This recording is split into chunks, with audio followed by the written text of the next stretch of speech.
viewers.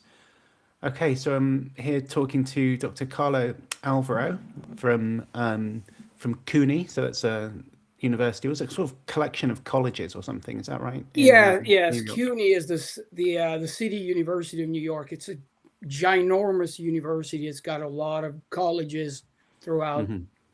the five boroughs. Right. Okay. Cool. And you sent me an email because you wanted to talk about the Kalam, and you're a kind of proponent of the Kalam, although, as we were talking before, not necessarily traditional theist as such, but still an advocate for the Kalam argument Yeah. in general. Did you want to say a bit about that just to set the scene? Yeah. So I'm not a theist at all. So I'm not coming here to talk to you about Jesus or God or going to church. It's not my thing. But a few years ago, I don't know if you're aware of this. I published a book. It's my fourth book, uh, where I talk about. I dedicate a chapter in the book on the Kalam argument. I I contribute. I give my version of the Kalam, my understanding of the Kalam, and the thesis of the book is that there are many arguments, one of which is the Kalam, that lead me to the conclusion that there is a a creator of the universe, creator of reality, and I call the book deism because my view is similar to very similar to deism, but it doesn't really mean much. I mean, I don't go to deism church or I do any rituals or anything like that. But Sure. but the bottom line is the the subtitle of the book is a rational journey to disbelief to the existence of God, because the point is that I started as, I wouldn't say as an atheist. I mean, I would never call myself an atheist. I don't like labels anyway. But I was skeptical, and then over the years, studying many arguments, specifically the Kalam, I thought that the Kalam is an, a powerful argument, and I always wanted to talk to people who reject the Kalam to see whether I could change my mind, Hmm. because in my mind it's so powerful, the argument, that, as you know, if you accept the argument, as you probably know, you led to the same conclusion, that there must be a creator of the universe. Now, obviously, what I get off the bus, so to speak, is before you get to theism, because I don't think that there's good evidence for theism.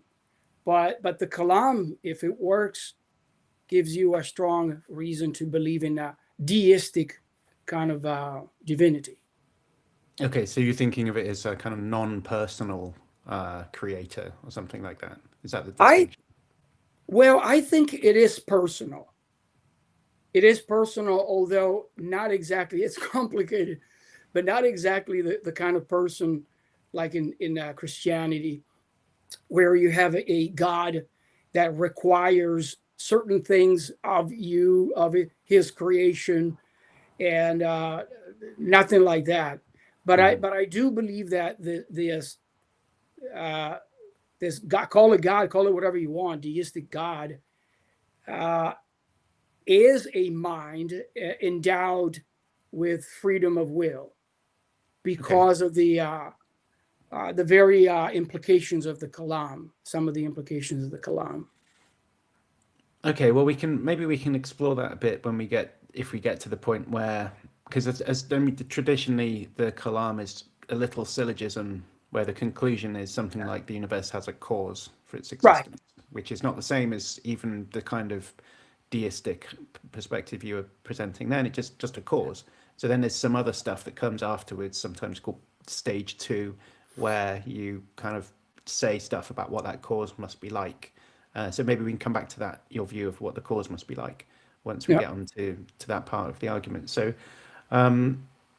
where do we want to start? Do we want to start talking about premise one? Is there anything in particular you wanted to say about, like, is there anything I should know about the perspective? You're not coming from some kind of postmodernist kind of crazy sort of out left field perspective, right? It's a standard analytic philosophy perspective, presumably.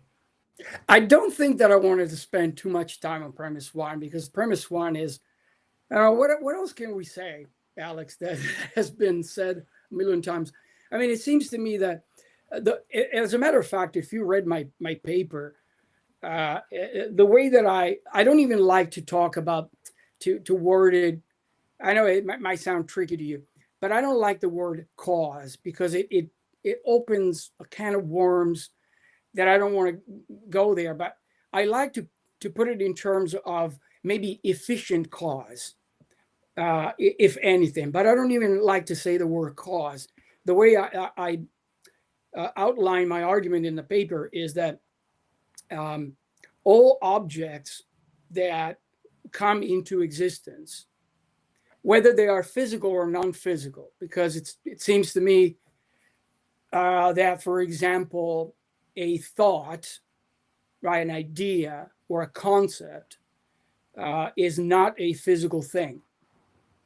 Okay. And a thought, you can, for example, sit there and think, I'm going to go to the beach this weekend, right? And that thought, unless you are a physicalist, and we don't need to talk about that, that's going to take us. But in my view, a thought is not physical, but it does exist.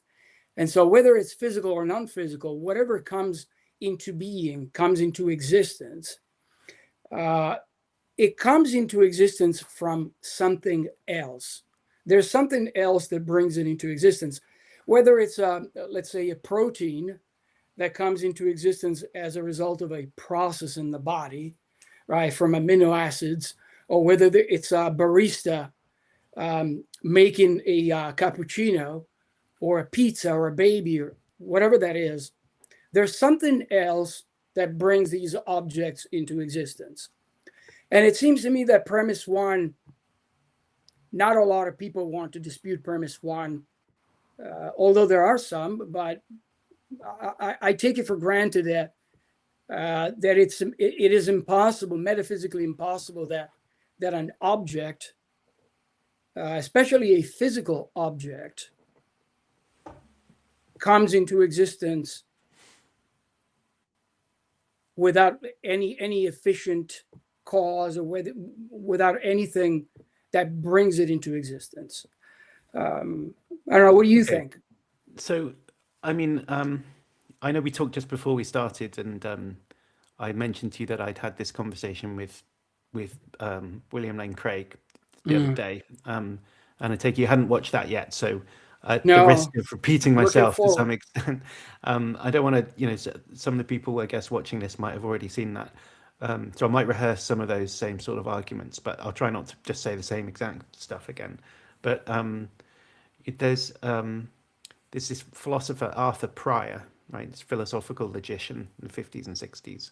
Yeah. And he has this paper, I don't know if you're familiar with it, it's called Limited Indeterminism, where he discusses something similar to this sort of argument that you get sometimes, where people will say, well, if anything could begin to exist without a cause, then absolutely anything could just begin to exist, right? You just expect to see beach balls and Beethoven and bicycles just popping into existence all over the place. And it's supposed to be a kind of reductio, because you don't see those things. So therefore, it's supposed to sort of establish this causal principle. And in that, I think he grumbles about the argument in a quite helpful way, because he's complaining that sometimes you hear people saying things like, the beginning to exist of my headache. And Pryor thinks that that's a kind of misleading turn of phrase to use, because rather than talking about the beginning to exist of a headache, rather what we should do is talk about that my head begins to ache, right? So there's nothing new actually beginning to exist. It's just something that already exists, changes in some properties or whatever. So I guess I might be inclined to say, when you have a thought about, a bicycle or whatever, that I'm probably not going to want to say that that's a new thing that begins to exist. It's just your mind has now changed, and it's thinking about a bicycle. And I can do that. It seems to me I can say everything I want to about what's happening to you when you're thinking about the bicycle without the idiom of something beginning to exist. Right? I just don't need to do. I can say the beginning of the first point in time when you started to think about the bicycle or whatever. There's no new stuff on in reality at that point. So it just something that already existed changed a bit. And so that way I would, some of these like beginnings to exist, they're not really substantial anything actually beginning to exist. It's just something changing that already existed. Right. So does that feel reasonable to you already to make that kind of distinction? Yes. I wanted to ask you, if you don't mind, how would you deal with something like a concept? Well, I can take as an example, maybe it's not the best example, but take as an example, justice as a concept, right? There, you start with human beings and our ancestors, right, not having a concept of justice, and then they come together and they discuss it, and it gets developed. You see what I'm saying? Sure. And so, in that sense, I would want to say, well, the concept of justice 300,000 years ago did not exist, but then slowly it was developed by human minds, and it's not easy to pinpoint the exact time when it came into existence because it's a process, but it's hard to deny that at one point during the Jurassic, era, there was no concept of justice, and then it came into being. Yeah, I think we have to just be careful to distinguish between like because if you're a realist, like a Platonist about the type of thing we're talking about, say justice, you're a justice realist. You think justice exists in a substantial way. You're probably going to also say that people didn't create that it always existed, like as an ideal or something, and all that happened when the change from the Jurassic period to today is that over time people discovered it through reasoning or whatever. So it's not that justice began to exist, if you're a realist, when people started talking about justice. It's just that people learned about justice and introduced it into social patterns or whatever. So if you're a realist, you're not going to say that anything began to exist when we started talking about justice. And I think even if you're a constructivist and you say, no, justice begins when we start using the term or something, even then I think you can make this sort of prior move and say it's not a new item new item of furniture on the stage of reality. It's just people started talking about, they started thinking in a justice-y way or something, right? And that's fine. So not everything that I think it's open, whether you're a realist or an anti-realist, to just sort of say, eschew talk of that being some genuine case of something beginning to exist, right? But then I think like if you're sympathetic to that sort of view, then the question would really be, when does something actually start to begin to exist? And if not, headaches or concepts of justice or something, what are the things that begin to exist? And then I think we have to start doing some ontology, and you have to have a theory about what real things actually are. So you might be a physicalist and say, well, it's particles and bits of matter or something. If you're going to take your ontology from physics, you might say something about quantum fields being the ultimate building block, or strings, or whatever it is that your physical theory gives you. But ultimately, it's going to be something like that, of the basic items of reality, and then they just change in various ways, and the changes that they undertake gives rise to everything else, like Beethoven and beach balls and stuff. It's just whatever the fundamental thing is, taking and shedding properties. So if it's a quantum field, it's just exciting in a different way when it's a zebra to when it's a beach ball, and that's just one underlying stuff, and it just changes. So I don't know which one of those is right. I can't tell you which one of those is right. I'm too stupid to know which one is right. But it seems to me that you've got to pick something as being real and then explain the comings and goings of properties is that thing changing. So you've got to pick something to be your basic stuff, your substance.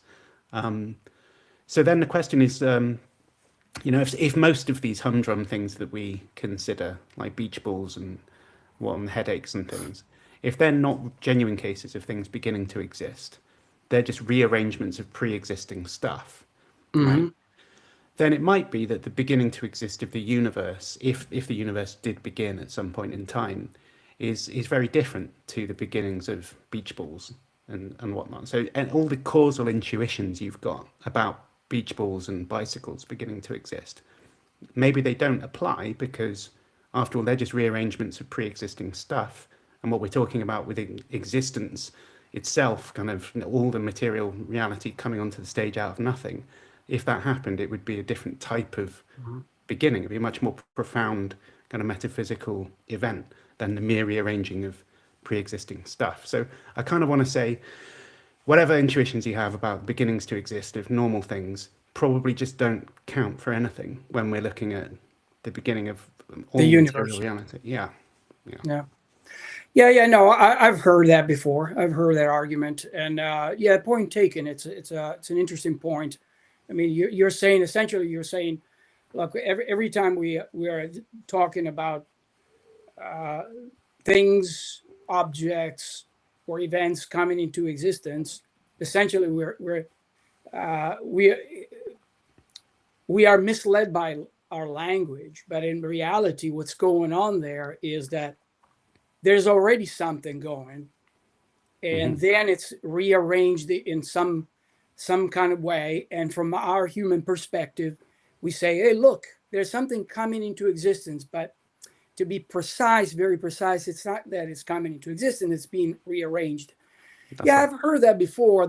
My problem with that is that being said, I'm not convinced that with regard to the universe, to reality, the physical reality, it's only a matter of rearranging, let's say, strings or quantum fields or other things of that nature. Because in my mind, I think that even at the very profound quantum level, you've got to ask yourself, but what about the very basic fundamental stuff of reality?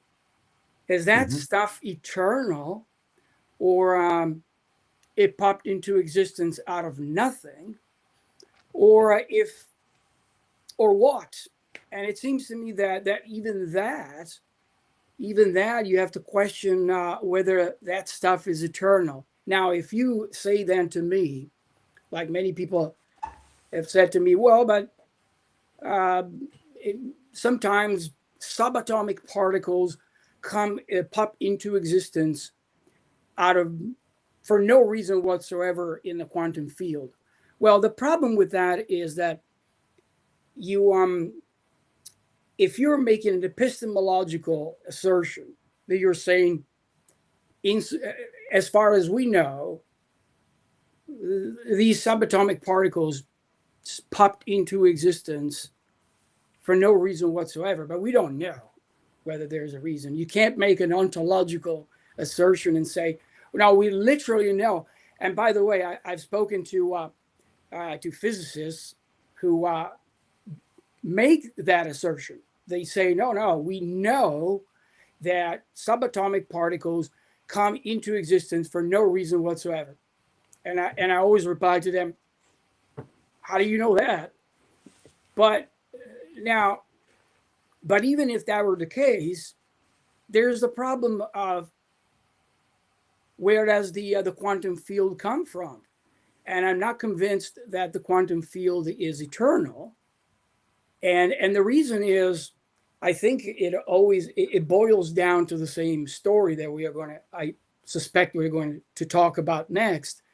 That if a quantum field exists as a temporal entity, then we have the problem of infinite regress, which I'm sure we're going to spend some time on that. And I'm not convinced that a quantum field just exist, because it's not the kind of entity that is a good candidate for being a necessary being or a necessary object. Okay. Right. Yeah. I see what you mean. But just to be clear about it, I'm not making the argument that Yeah. quantum particles are examples of things that pop into existence out of nothing. Yeah. No. Because, I know you're not right. saying that. It seems to me the right thing to say about that is there's underlying fields, and the particles are those fields and excitation in those fields, essentially. So they're not coming out of nothing. Now they might be coming out of that quantum field, for no reason, in the sense that it's kind of indeterministic or whatever. That's a separate story and different question about how to interpret the physics. Again, one I'm not qualified to really say very much about. But all my point really is just that, like, when we're thinking about, let's suppose there's some underlying substance. If you want it to be quantum fields, fine. If you don't, that's fine as well. So there's got to be some substance, which is the actual thing that exists. And if it was the case, if we're just entertaining the idea that it popped into existence without any causal antecedent, it does seem kind of strange. Totally admit that. So my first point was just simply that if your intuitions are guided by looking around you at humdrum things, then there's reason to think that that wouldn't be directly relevant, because it's a different type of beginning. You've never seen the fundamental substance of reality actually begin to exist. You've just seen mere rearrangements of things. So your intuitions are probably trained on a data set that's not actually very relevant. So that's sort of, I mean, from my point of view, I would just, who cares about what my intuitions say, because they're not relevant. That was just my first thought, was that whatever's going on, if it really was a beginning of materiality itself, it's going to be profoundly different to the stuff that we've got experience of. I don't think that we necessarily disagree about that point. I just think it undermines some of these appeals that sometimes people like Craig will say he has an inductive case for why the causal premise is true, but the inductive sample. Yeah, no, I agree with you. The inductive case, the inductive case that Craig says, it's based on science and our understanding of the world, and I tend to agree with you.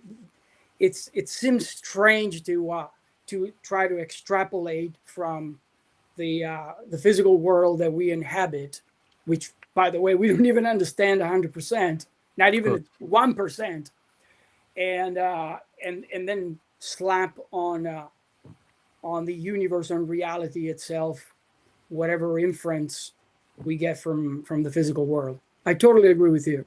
So here's a bit of sort of speculation. I'm not particularly confident about this, but it's a fun idea that you might think, because someone might say, well, how come we don't see bicycles and Beethoven and whatnot beginning to exist all around us, if we're entertaining the idea that the universe did just pop into existence out of nothing, like this classic example about if this could begin to exist, then why not some other thing, right? Yeah. Well, maybe is one way you could think about this, which is that maybe everything that can exist does exist, right? It's a very simple principle of like plentitude or something. Everything that can exist does exist, and it's what happens is maybe somewhere, nowhere really, but maybe there is a Beethoven somewhere, but not nowhere related spatially to here, a completely separate like coordinate, where a beach ball just begins to exist for no reason out of nothing, like on its own, right? Not surrounded by a universe with laws of physics and particles and fields and stuff. I think if that happened, I mean, it's completely speculative, right? But it wouldn't last very long, right? It would sort of be unstable and sort of disappear or collapse in on itself or something like that. But maybe nature tries everything it possibly can, and the only things that stick around are those things where they have some kind of structure or complexity or whatnot that makes them, like, do you remember this thing back in the 60s? I think it was the Game of Life with simple computer programs where some of the patterns would just collapse in on themselves, but then some of them would turn into self-replicating little whatnots that would become more complex over time. It's a similar type of idea. Maybe reality just makes everything it can. It throws all the spaghetti at the wall that it possibly can. Most of it falls down, but the stuff that sticks up there is stuff that's special in some way because of that. So that in that way, you can kind of you can accept the premise and say, well, maybe there are beach balls and Beethoven and stuff just popping into existence, but on their own, they're not going to go anywhere. And then the worry about, well, why isn't Beethoven just popping into existence right in front of me right now? I think you can just say something about how, like, there is stuff in front of me already, and its presence there doesn't tolerate something else popping in. So I feel quite relaxed about that. So there goes, in my perspective, then there goes quite a lot of the sort of justification that we normally hear for the first premise of the Kalam, right? So yeah, I know. I had a discussion with Andrew Locke, which I think you know Andrew Locke. About him. Talked to Andrew, sure. Yeah, okay. We had a long conversation on Zoom and then email back and forth about this, and I said to him, yes, I'm not sold on that argument, although I can see the appeal to that argument. That if something can come into existence uncaused, then anything could. I'm not sold. I think there's something strange about that for the reasons that you just outlined. Yeah. Okay. Yeah, fair enough. So then what reasons are there for the first premise of the Kalam, if not that kind of argument and if not the inductive case? Yeah, I think that, you see, if you paid attention to what I said, I think I cheated a little bit because in a way, I relied on Leibniz, Okay. Idea that why is there something at all, right? And every time we talk about the first premise, I cannot help but always fall back on that idea that it seems to me that reality, whatever that is, I always, when I talk about this, for example, last week I had a class and I was talking about the Kalam argument, and I was saying it seems to me that if you were to describe reality, you could describe it in many different ways. I mean, time, space, matter, energy, puppies, pizzas. But it seems to me that what's fundamental about reality or the universe or whatever you want to call it is that it is a temporal sequence of events, right? And it doesn't seem to me that my intuition tells me that it's just not a good candidate for an object that can just exist by necessity. You can imagine, as Leibniz pointed out, you can imagine that reality. There is no reality. I mean, I don't know how you can imagine. It's difficult to imagine something that doesn't exist, but you get my point, right? And so that's my cheating part. Well, I mean, so on the one hand, if just going back to what I was saying a moment ago, if you bought that simple idea that everything that can exist does exist, then you probably have to believe that there's lots of, spatio-temporal regions like this, right? Because it could be, this space-time could be different, you want to say. So in which case it is somewhere else. In which case, why does this exist? Because it's part of an ensemble, and the ensemble is necessary, even if this part of it looks kind of contingent, right? So then we're thinking about some kind of, like a Lewisian multiverse or something. And then it doesn't seem so difficult to say that a multiverse like David Lewis is necessary. I mean, I'm not seeing why that couldn't be a necessary, good candidate, let's say, of a necessary thing. Seems a bit more plausible than just supposing that this one temporal sequence on its own is necessary. But if it's part of a big ensemble, I'm not so worried about that. Well, I'm not sure that if you're pushed back by saying it could be a part of an ensemble, that's going to save you from the same problem, because you're going to ask the same question again in a different context. But why is the ensemble there? Because it doesn't seem that there's any necessity, as far as we logically, our human logical minds can understand. It seems that there's no necessity in a sequence or in an ensemble of sequences. You can imagine that these sequences are not. It's hard to explain, but it doesn't seem to me that if there is a necessary fundamental thing, that cannot be temporal. I would put it that way. It cannot be temporal because you have the problem of the temporal regress that, as I said, we're going to talk about. Well, sure, yeah, okay. Well, let's get on to that in a moment. Then, just one last point on this would be, Yeah. I mean, you kind of alluded to it, but like there might be something paradoxical about the notion of nothingness as an idea, anyway. So, if nothingness, so for instance, you want to say something like nothingness is the complete absence of everything, right? But if you strip away absolutely everything from nothingness, then we're not really referring to anything at all. So, what have I just done? What was the subject of my sentence when I said it is the absolute absence of everything? I haven't. There isn't anything there to even pick out. So nothingness, like real absolute nothingness, can't be the bearer of any properties. And if I try and pin properties onto it, even properties like doesn't have causal power, doesn't is not space and time. If I'm trying to say that, I'm still attributing that to something. In which case, I'm not really treating it like nothing, and that makes it like a kind of unstable concept that like there couldn't be nothing. Right? Essentially, you're saying there cannot be nothing. Well, at least it's a line of thought that's more plausible than you might think when you start. When you start off, you think, well, there could be nothing. It's kind of like Leibniz. How come there's something rather than nothing? But is nothing even a candidate of something that could be? And maybe not, right? Because it seems sort of like an unstable, paradoxical notion. Like, what do you mean nothing? Mm-hmm. Right? There is there is no nothing. Right? That's what I want to say. So if that's right, then maybe it's necessary even, right, that there's not nothing. In which then the transposition of that is just that there is something. It's necessary that there is something. In which case, there we go. We've already ruled out one of those seeming possibilities, which is that there's nothing. So now it's just a question of which something is it that there would be.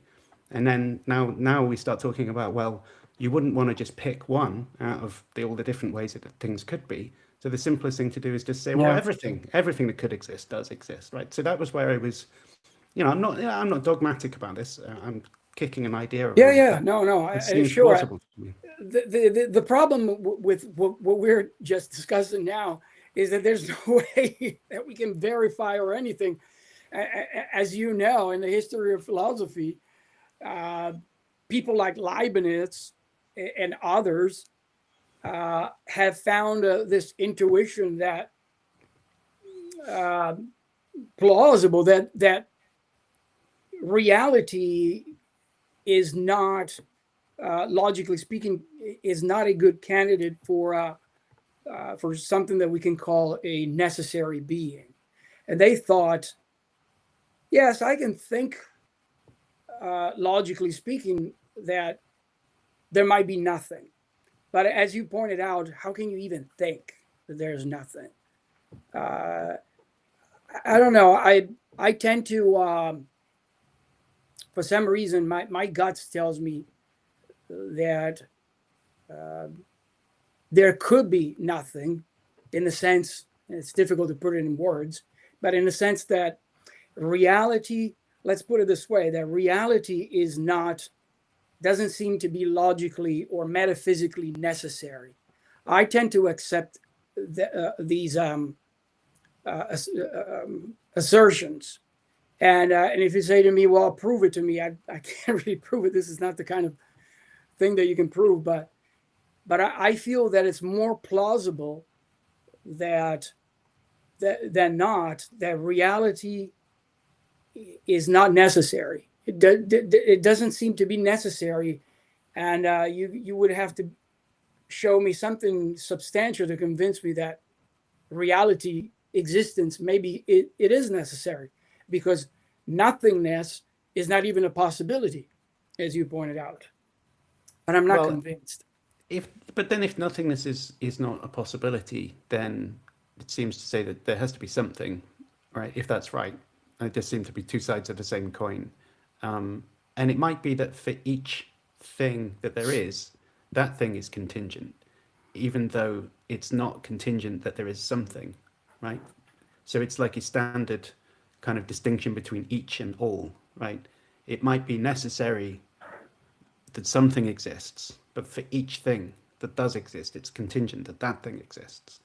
And in which Mm. case, maybe if that was right, it's a sort of delicate distinction, but it feels like I'm making an offering towards a sacrificial offering on the altar of your intuition, which is it not enough for your intuition to say that for each thing that Yeah. exists, it's contingent that it exists, but whilst reserving the claim that reality itself is contingent? I mean, I just wonder whether you know, at this point, I wonder whether you can even distinguish phenomenologically between the intuition that each thing is contingent and the intuition that everything is contingent. I mean, maybe your powers of introspection are so great that you can do that, but I mean, I just wonder at this point whether that you could even tell the difference between them. And so, if you can't, then you should be agnostic, or you should be satisfied at least with a model that's more modest, and or at least at least keeping it open to Mhm. the idea that your intuitions are satisfied, even though you take it that reality is necessary, right? Because everything that exists is contingent in reality. It's just not reality itself that's contingent. I just, you know, anyway, it's an appeal to your intuitions. I'm trying to make good on your intuitions, right? Yeah, but what would you say, Alex, if I told you that one of the reasons why, as I already nudged in that direction a couple of times, what would you say if I said the reason why I don't think that reality can be a candidate for a necessary being or a necessary necessity Mm-hmm. is the fact that reality is fundamentally a collection of temporal events, and I have good reasons to believe that a collection, any collection, in fact, whether it's temporal or physical objects, cannot exist, and so therefore Wait, that it any would collection follow cannot exist. That's not what that you meant, really. yeah, what I meant is that a collection that contains an infinity of temporal sequences or Right. an infinity of items, any items, cannot exist. And that leads me to the intuition that reality cannot be necessary Okay. because of its fundamental temporal nature. What So would you you, say about that?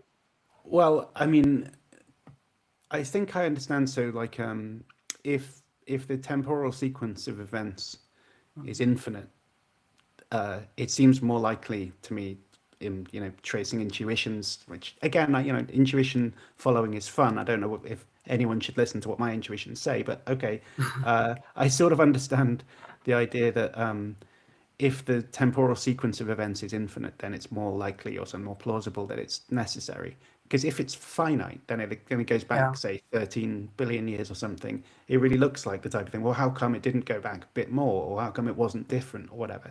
Whereas if it goes back forever, then there's room in there for every variation of everything anyway. Mm-hmm. So in that sense, then it looks a bit like an ensemble where you say everything that could happen does happen, somewhere in the infinite Uh, timeline or something, in which case it looks a bit more like the thing I was saying a minute ago is easier to accept as being necessary. So you're saying that you because of your finitist intuitions, you think mhm. the universe had to be finite, and because it's finite, you think that it has to be contingent. Is that the idea? Yeah, more or less that's the idea. I don't think that I think that to say that the universe might be necessary is to say that because the universe is a reality, whatever you want to use, the word you want to use, because reality is fundamentally, in my view, temporal. It has a temporal nature where one event follows another event. I'm a presentist, just to throw, you know what that means, but for the audience, maybe we can explain what that means. But I believe that the only thing that is real is the present moment. And I can't explain it any more than that. It's very difficult to explain it. But I think that the present comes into being from a previous, from an antecedent event, and so on and on. And that's the nature of reality. And so for that reason, I think you've got two options. One option is to say that the sequence or the series goes back and back and back and back and back to infinity, and that is my problem, and that's why I don't think that reality could be a necessary thing, something that exists necessarily, because it's temporally existent. All right, so I don't think I would classify myself as a presentist, but for the sake of it, I'm happy to just talk along. We just park the distinction between. What is your view, by the way, of time? Well, would you subscribe with the block? I mean, that's what it seems to me. That's the simplest way of understanding what physics says, and that's Really worth something. That's interesting. I mean, well, it's straightforward from general relativity. I mean, there's no present moment in relativity, right? There's no like way of carving up. There's just lots of different ways of carving up the time slices, and that's just special relativity. So presentism is very difficult to sustain in there, and it just seems like the easiest thing to think is that it's a big block, right? Whatever. Anyway, but we don't need to. It doesn't matter about that. I'm happy to just. Oh no, and that would be talk about it. Different conversation, yeah. And I don't want to make any arguments about this that rely on that, right? So let's just go with your theory of time for the sake of it. So, on that view, then, why do you think time has to have a beginning? Like, what's the reason there? Yeah, I mean, the reason is not going to be very original. I'm sure you've heard this before, but it seems to me. By the way, I have a PowerPoint. I don't know if I should show you the PowerPoint. I mean, what are we talking about? A couple of slides or like 50 slides? Well, two slides. Two slides. Go for it. Yeah, why not? 2 slides. Yeah. So, can you share? You should be able to share your screen at the bottom, sort of standard control. I don't know if I need to give you the ability to do that. Screen allow to share window. Okay. What is it? I don't know what I'm doing here. Okay. Well, can you see it? Yes, I can. Okay. So continue to share. Okay, we don't have to forget about that. Okay, so that's my idea. So to answer your question, suppose that there's a first event, which is what I believe. Okay, then a first event leads to a second event, and so on, and we get to the present. Right, that's the idea, the picture that I have in mind. Probably William Lane Craig and other people who support the Kalam. Right. Now, my idea is this. Then imagine that there is an infinite number of antecedent events. So what's going to happen is this: that you're going to have an event,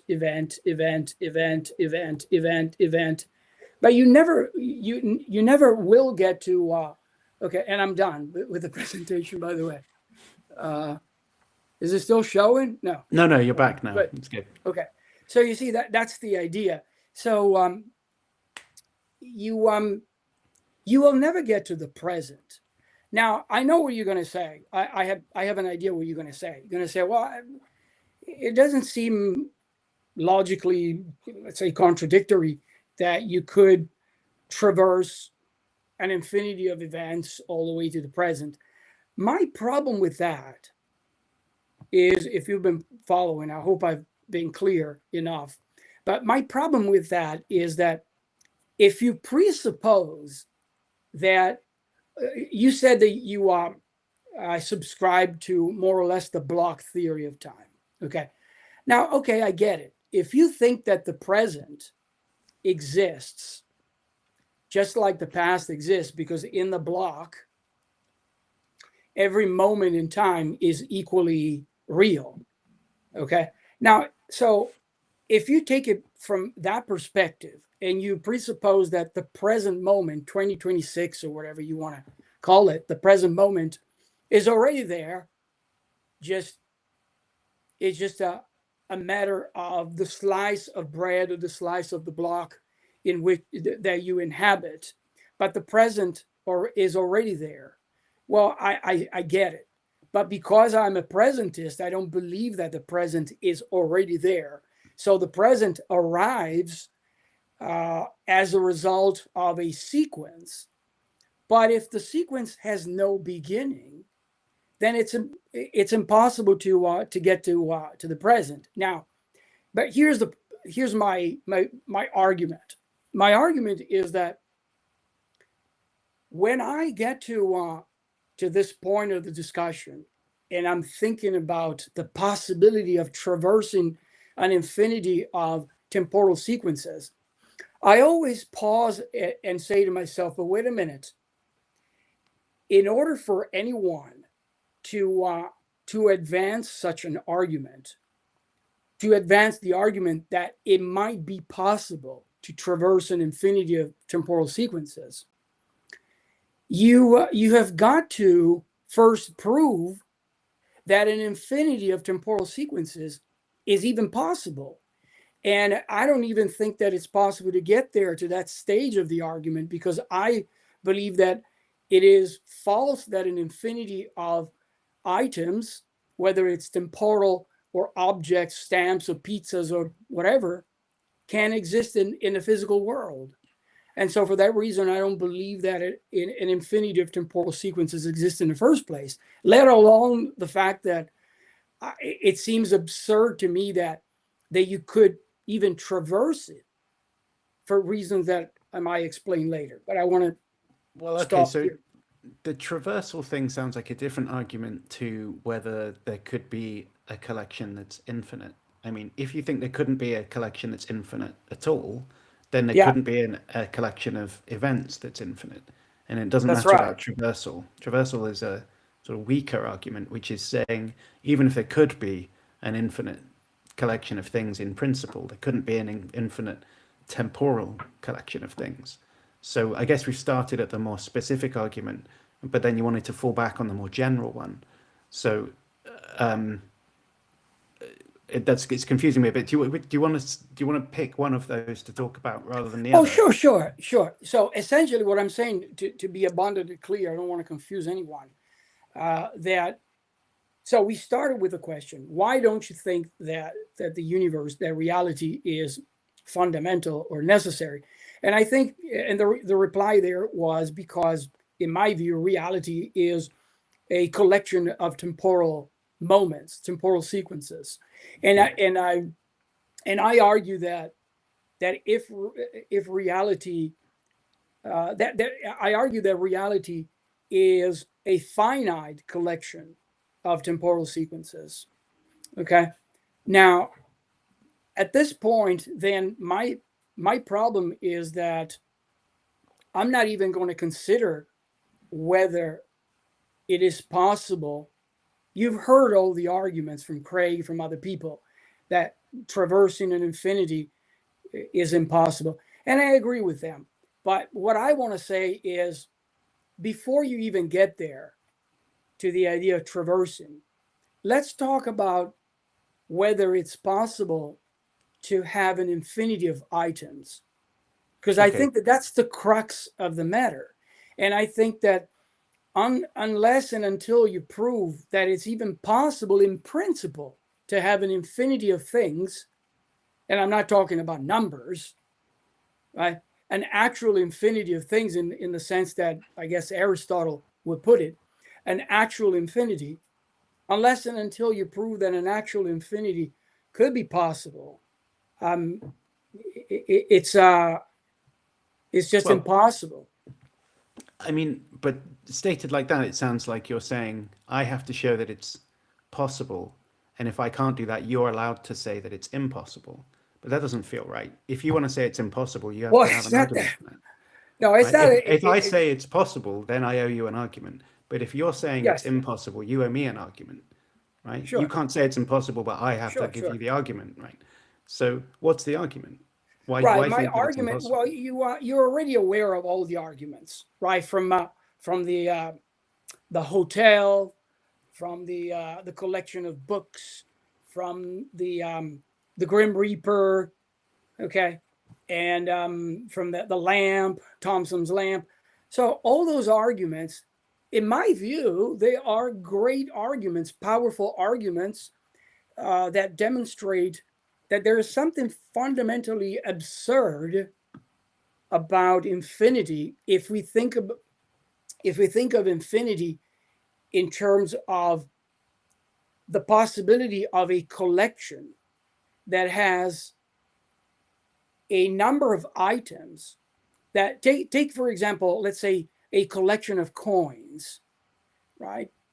Now, an infinity would entail that you have just as many even numbered coins than the odd number coins. So a subset of the entire collection is numerically equivalent to the whole collection. And so all those arguments, I think that they're very good arguments that demonstrate that there's something fundamentally false about the possibility of an infinity. I mean, for me, it doesn't. I don't. These seem like incredibly weak arguments because I mean, we're not Interesting. showing that anything is. There's no contradiction. I mean, if you could show me something I believe is true is Mhm. contradicted by this, then I might be taking notice. But what you're telling me is it's absurd. But all you mean by absurd is that you can show that there's a one-to-one correspondence between Mhm. the proper part and the whole. And that's just that's just the property that's like what we've known this for hundreds of years. Like Galileo knew this already, that there was just as many even numbers Yes. as there are Yes. natural numbers. So like that doesn't tell me that there couldn't be numbers. And just the same thing, if there was a hotel that was Mhm. infinite, then it just would be the case that there would be as many even numbered rooms as there were rooms. So like I mean you're saying that property means that it would be absurd, but I guess maybe I'll join in and use the term absurd, but I'm just going to say, why does absurd mean impossible? You Right? I mean, you are aware of the fact that Hilbert stated, the guy who came up with the hotel paradox, right? The whole point for Hilbert was to show that infinity, to quote it, not verbatim, but to quote him, an infinity is absurd and cannot exist in real life, in the real world, in the physical world. Yeah. Why would you would then tell Hilbert, no, no, David, I don't think that you're proving anything of such. I mean, David Hilbert was a mathematician, right? And Yeah. if I wanted to if I wanted to know about axiomatizations and formal systems and stuff, yeah, go ahead, David. You tell me about it. But when he's doing metaphysics, well, why is he the authority? He's not a metaphysician. He's not a philosopher. Mm-hmm. He's a mathematician. So it just seems to me that he overstepped his domain of expertise by telling people what can exist and what can't exist. He's telling me, Mm-hmm. sure, tell me the mathematical properties of infinite set theory. Great, but you're not a metaphysician. And anyway, when we come to do Yeah. metaphysics, nobody is an authority. Right? Everybody's just working it out on their own. So you can't just bring up David Hilbert and challenge me to disagree with him. I'll definitely disagree with him when he's doing Mm-hmm. metaphysics. because anybody can disagree with anybody when they're doing metaphysics, right? Let me put it this way then. Let me try this way. See, what do you think? What if I told you, from my perspective, there are some arguments, all those Reaper and the lamp and all these arguments. They show that there's something strange about infinity. Clearly. Agree, right? completely. Yeah, I agree with you. And it seems that then if you reflect on the nature of this weirdness, absurdity, your intuition says maybe it's impossible, because if it were possible, then you could literally have Hilbert's Hotel, and it seems that there's some contradiction going on with Hilbert's Hotel. Now, it doesn't seem like there's a contradiction. No, hold on. Let me finish the argument. Then the second step would be this. What reason do I have then to believe that an infinity of items could exist? Now, when there's no good arguments, there's no argument that I'm aware of that demonstrates that an infinity of items can or does exist. Two, it is impossible, even in principle, to imagine a collection that has an infinity of items. So when you put these things together, aren't you at least at a minimum convinced that maybe all those arguments are doing a good job? They point in a certain direction. No, I think you've overstated the case quite a lot there. You said it's not possible in principle to even imagine an infinite collection, but I can imagine Hilbert's Hotel. Otherwise, the thought experiment wouldn't even work. Obviously, you can imagine Hilbert's Hotel. I don't think you can really imagine it. Well, what do you mean really imagine it? What would that mean to imagine that there's you close your eyes and you imagine an infinity of rooms? What does that even mean? An infinity of rooms, and the rooms are not being built right now. They're already there. And how many are they? An infinity. I don't know how you can imagine. I cannot. Well, we must mean something different by imagine. I mean, you just described it. Something went on in my head. We're both talking about the same thing, aren't we? So. Well, I didn't really describe it. I used some words. I said an infinity of rooms, but it doesn't really mean much. What does that mean, an infinity of rooms? When I talk to people, for example, some college students, they say, "What are you even talking about? Well, an infinity of items. What does that mean?" And the best explanation that I can give them is, okay, let's talk about numbers. How many numbers are there? And they say, well, an infinity of numbers. But it's not as if you can picture in your head an infinity of numbers.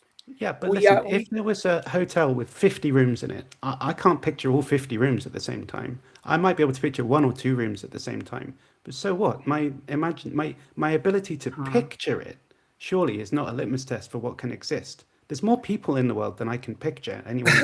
Sure. There's more ants in the world than I can picture. I obviously believe that there are things that beyond my ability to picture them coherently. So that's not what we're talking about. Sure, I cannot it's picture just about a describing billion. it. Yeah, right. I cannot picture, for example, a billion ants or a billion coffins. There we go. But I can write down a number, and if I have patience, I can count the zeros, and I get an idea. But with infinity, it's not the same thing, because it's a number that never ends. Well, it's not a natural number, so it's not exactly. It's not even a number. That's the problem. It's not a natural number, but there's other types of numbers than natural numbers, right? For instance, there are real numbers as well. Mm-hmm. Real numbers not necessarily infinite, but it's still something that you couldn't count. So you have to admit that there are numbers that you can't count to, right? Because the continuum between 1 and 2 on the continuum contains more, it doesn't really contain numbers, but it contains slices that are you couldn't count your way through. But so the problem isn't about whether you can count it, The problem is, well, there's a perfectly straightforward mathematical theory of what we're talking about. The cardinality of the natural numbers is Yes. it has well Yeah. worked out mathematics. So it's not a problem about whether you can Right. conceptualize it in that sense. And all I have to do is say, imagine a hotel, just like a hotel that you have stayed in previously, but the numbers on each room, just like when you go to a normal hotel, they have numbers on the rooms, and there's one hotel, there's one room for each natural number. And I mean, you're telling me that I haven't imagined the hotel. I just don't believe it. I just think you're wrong. I have perfectly well imagined the hotel. If Hilbert's hotel didn't make sense and you couldn't imagine it, then the thought experiment that Hilbert gave to try and show that it was absurd wouldn't be able to get off the ground. Like, you saying that you can't even imagine it is too strong a claim. If you use Hilbert's Maybe hotel, so. Yeah, right? maybe so. But still, my problem is that I would not believe that in the possibility of an infinity of items just based on the argument, I can imagine it. It's not much of an argument. Yeah, You yeah, see, that's right. on I the wouldn't one say hand, that's enough to say that it's possible just because I can imagine it. That's yeah. true.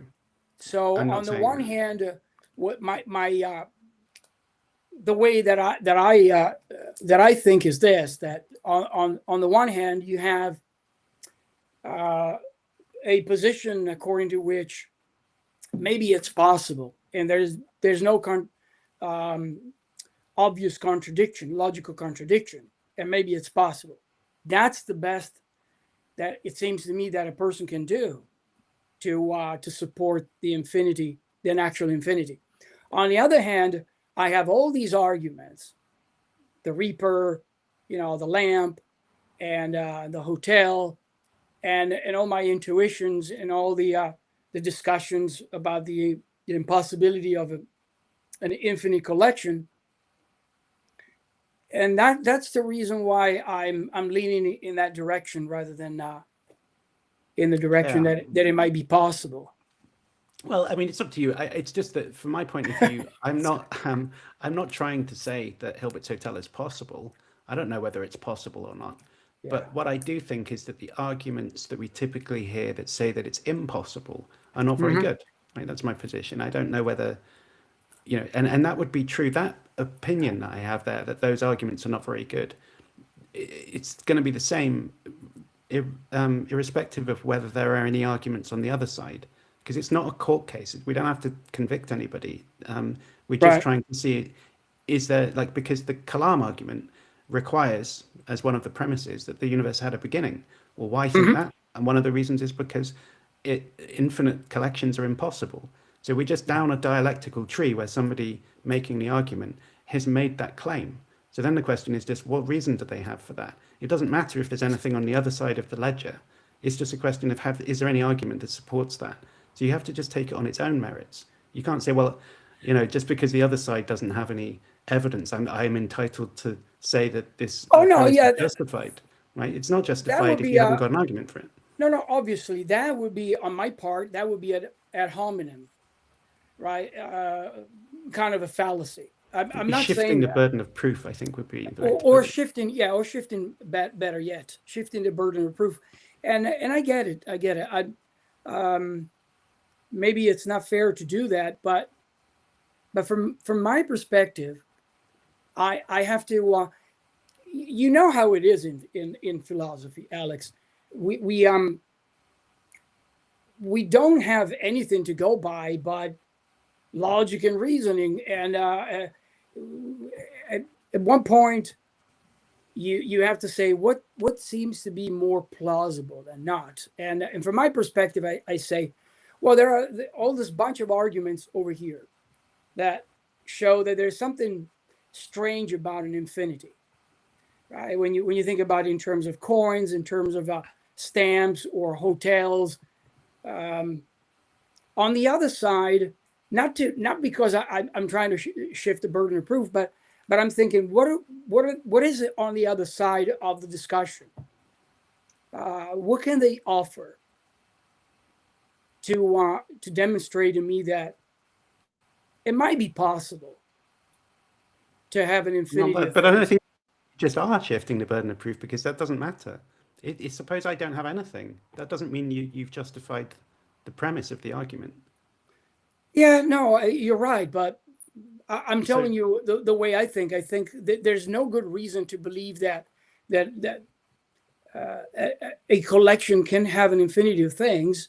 And on the other side, I have very powerful arguments that to show that it is an okay, impossibility as a physical in a physical world, and I have to make a decision. but I thought we agreed that it would be shifting the burden of proof to worry about what the other side has to say. Because even if I didn't have an argument, you'd still Mm-hmm. have to give an argument. Because if you're advocating for the Kalam, it doesn't matter if the opponent doesn't have a counter argument. You've still got to justify the premises, Well, but right? at So one it would point, be you're going to have shifting the to. burden of proof to say that your interlocutor has to prove the contrary thesis. Yes, Otherwise, you yes. get to go ahead. So let's stop doing that then. Let's just say you've got powerful arguments, you said, right? You said you have powerful arguments, and on this side of the ledger, so let's forget about the other side of the ledger. What are those powerful arguments? Because when we look at Hilbert's Hotel, all I ever hear when I look at these things, and I've read loads of William Lane Craig and a load of these other guys, they basically say that Hilbert's Hotel is strange and is contrary to their intuitions, and that's it. And I mean, I just, I don't, it doesn't really mean very much to me. I think if you do a little bit of mathematics and see how it works a bit with the transfinite arithmetic, you just realize, oh, that's what infinity is like. It has these mathematical properties. And then your intuitions either update based on the new stuff you found out, or you just drop them if they don't, because you realize that they're trained on a data set that's not relevant to this new situation that we're in. Your intuitions tell you that if a hotel is full, then it can't accommodate any new guests. But that's true Right. for finite hotels. But it's just not true of infinite hotels. And it's weird to think that your intuitions are so good that they still apply, and they're like, they can tell you that this thing is impossible, rather than you thinking my intuitions just don't apply to this case, right? Like, I don't understand this use of intuition as a guide to what's real, Yeah. when plainly your intuitions have not been trained on the right stuff. I mean, do you understand what I mean? Like, I just Yeah, don't yeah, get yeah, this. sure. But let me, if you don't mind, then I would like to ask you a question. What do you make then of the? Because the hotel is quite different from the lamp and the Grim Reaper, right? Okay. What do you make of the Grim Reaper or the lamp, for example? And just to summarize it very quickly, the whole point of Thompson's lamp is that if it were possible to turn on and off a lamp in a 2 minutes, let's say, experiment, right? It would follow that the lamp is neither on or off at the 2 minutes mark, but it would have to be either on or off, right? That's the idea. What would you make of that? Would that be an improvement on the hotel? Would that convince you that maybe there is, that shows that there's an impossibility for there to be an infinity of things? So I think the way to think about it is, so the story is that you've got this 2 minute interval, and what happens is that, over the first minute you switch it, and then the second Right. 30 seconds 30 you seconds, switch it, 15 then seconds. 15. Right. So then we make the interval shorter and shorter and shorter. So it's like a Zeno sequence or whatever. It converges towards 2 minutes. There's an infinite number of switches. There's a first switch where it's switched on at the beginning, but there's no final switch, because it just keeps going ever closer and closer to 2 o'clock. Right? And the question is, what's the lamp state at 2 o'clock? Okay. And then there doesn't seem to be a way of answering. There's nothing to say that it's on, and there's nothing to say that it's off. Right? The right thing to say about the story, it seems to me, is just that it's insufficient detail to give you an answer. Right? Insufficient detail. It's just a story that I didn't specify enough. Like, if I say, I went to the fridge and I took out some food and I ate it, what did I eat? Right? You don't know, because I didn't say enough information in the story about that. You just know that I ate something. What but I didn't information do say you think is missing, though? well, something Because that specifies the final state or the because state of we the lamp at 2 o'clock. okay, we didn't say this in according to the thought experiment of Thompson's lamp, as you know, the all these fractions, when you add them up, they so this infinite number of fractions, when you add them up, they give you a finite number, finite time, the 2 minutes, The 2 minutes, yeah, okay, sure. right? So then you supposedly it's a super task. Supposedly, maybe you would have AI do something like that, right? Because human beings can't go that fast. And if you could turn it on and off at each interval, what more specification do you need in that? Well, the interval, right? It's an open interval towards 2 o'clock, but it doesn't include 2 o'clock, right? 2 o'clock is not in the sequence. But the question is, what state is it in at 2 o'clock? But all you did was tell me the states that it's in, the states that it's on from the interval that's closed at 1 and open towards 2. So all I know is it's on, off, on, off, on, off, on, off, blah, blah, blah, blah. And then you say, well, what happens at 2? 2's not in that sequence. So you just didn't tell me anything about its state at 2.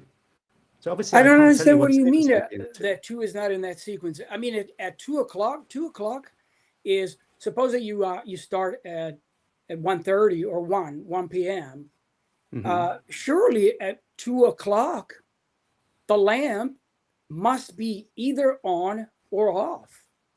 If Okay, you sure. end at 2, right? If you end the experiment at 2, that's it, done. Well, hold on a second. though. There's no Pencils down. end to what we did. Was we said starts at 1, and then at 1:30 you switch it, and then at 1:45 you switch it again. Yeah. Whatever, right? You keep switching it. But if I do that, what I'm doing is approaching 2 o'clock. But there is no state at 2 o'clock. Given that description, you haven't told me what state it's in at 2 o'clock. But that's the whole point of the experiment, isn't it? To show that it is not possible to have an infinity of subsequences within any portion of time. Well, but that's the whole point of the experiment, that's, right? That's the intention behind it. But what I think it does is it just underspecifies 2 o'clock. You just don't say anything about 2 o'clock. Like if I said to you, here's my argument for why food doesn't exist, right? My argument is, I went to the fridge and I had some food. What food did I have? And you can't tell me. Therefore, that proves that food doesn't exist, right? You think that's a bad argument, presumably, but the point is but it's you not a can't good answer the analogy. question. But my point is that you can't answer the question of what food I ate, right? And that's how I feel when you're saying to me, I'll tell you what happens to Thompson's lamp right up until 2 o'clock, but I won't tell you what happens at 2 o'clock. And now, what's its state at 2 o'clock? I obviously can't tell you. Just based on the information that you've provided, you haven't explained anything about what state I it's in at don't 2 know, o'clock. Alex. I think you're cheating there. I don't think Okay. so. I don't know. I don't think so. I think it's a very well specified thought experiment, and the point is, and the point is a point that I've made at the outset of our discussion about an hour ago, that it's strange to talk about the Thompson's lamp experiment, because you hit your head against the wall, and that wall is that an infinity of things cannot exist, and the lamp shows exactly that. And it's well specified because it says, look, what's so strange about turning on and off a lamp? Well, there's nothing wrong, right? Now, suppose that if it were possible to do this an infinity of times, then you would have a logical contradiction whereby the lamp, you have a situation where the lamp cannot be on, cannot be off, and yet it's got to be either of the two. And it seems that we're very well specified. The food analogy is a false analogy, is a bad analogy, because it's not like that at all. So why can't the lamp be on, say? Why is that impossible? Oh, well, I mean, I have no idea what the lamp would be, whether it's on or off. I think that at 2 minutes, when a 2 minutes is up, it's got to be either one or the other. It has to be. There's no questions about that, because if you say it's neither nor, that's a logical contradiction. You can't have a lamp that is not on and not off. Okay, sure. I grant you that much. Right? Just a law of excluded middle. But you said a And minute ago then, it couldn't be on and it couldn't be off. right, and that Just is explain why. right, and that is the result of assuming that there are actually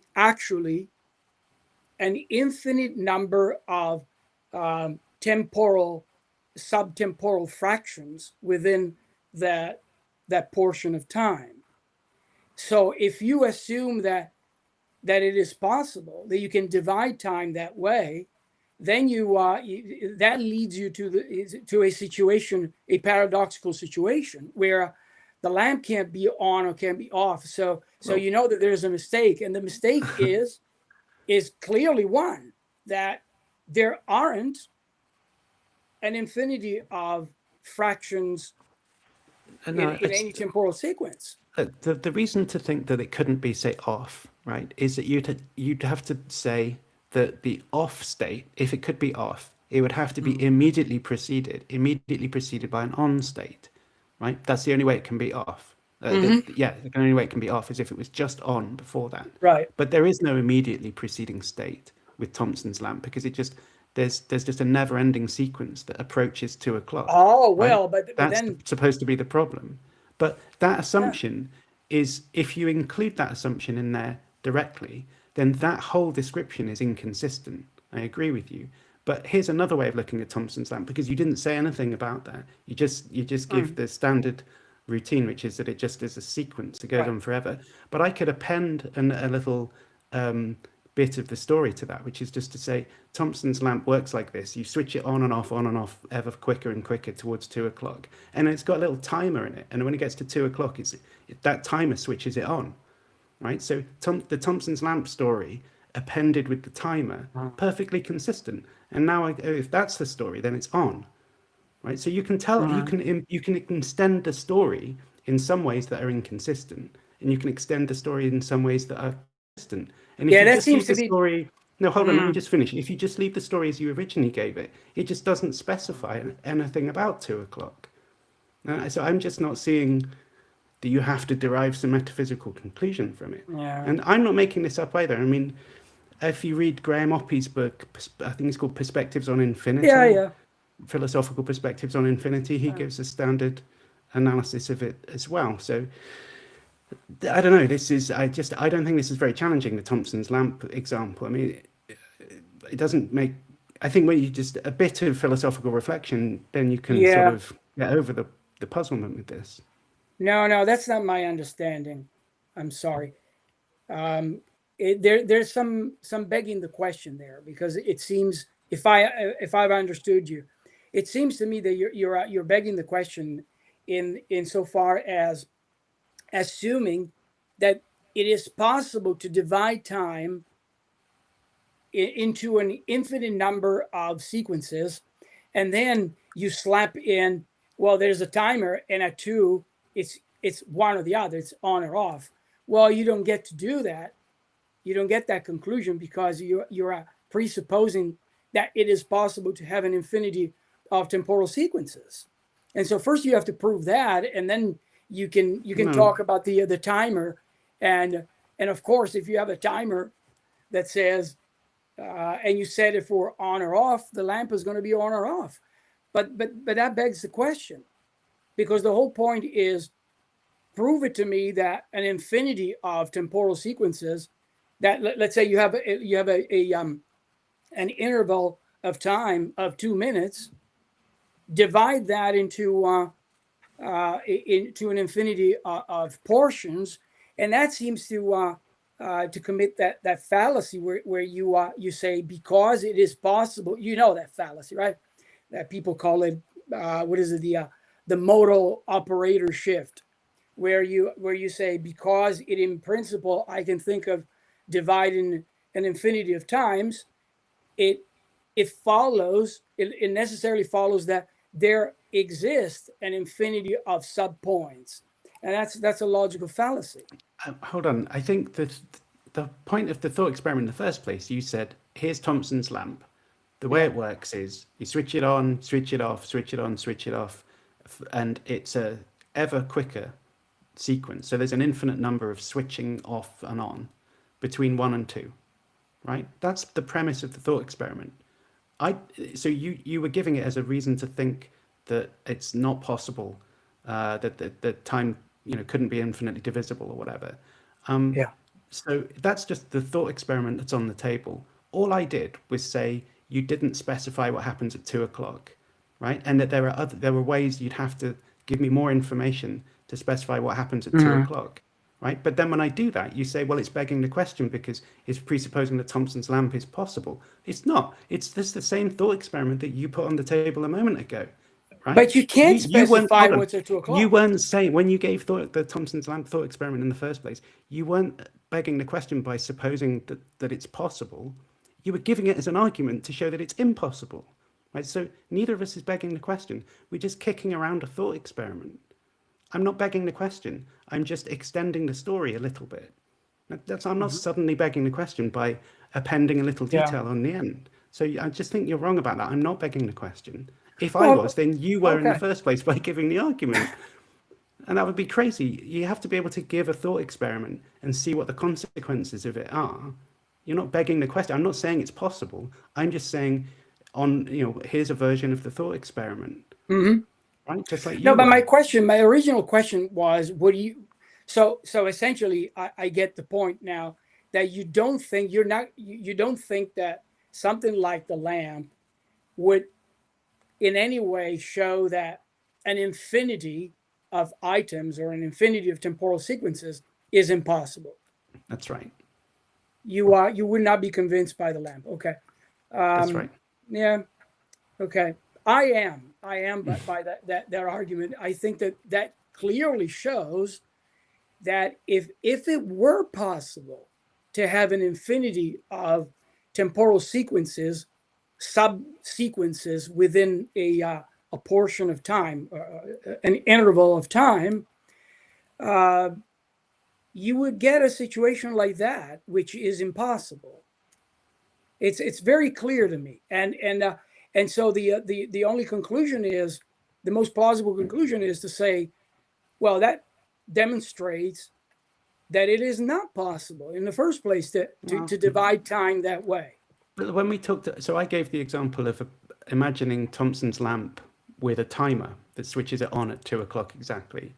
So, but if we agree that that's not begging the question, then it's just a consistent description of Thompson's lamp that doesn't result in a contradiction, specifies what's going on with the lamp at 2 o'clock. So how come that's impossible?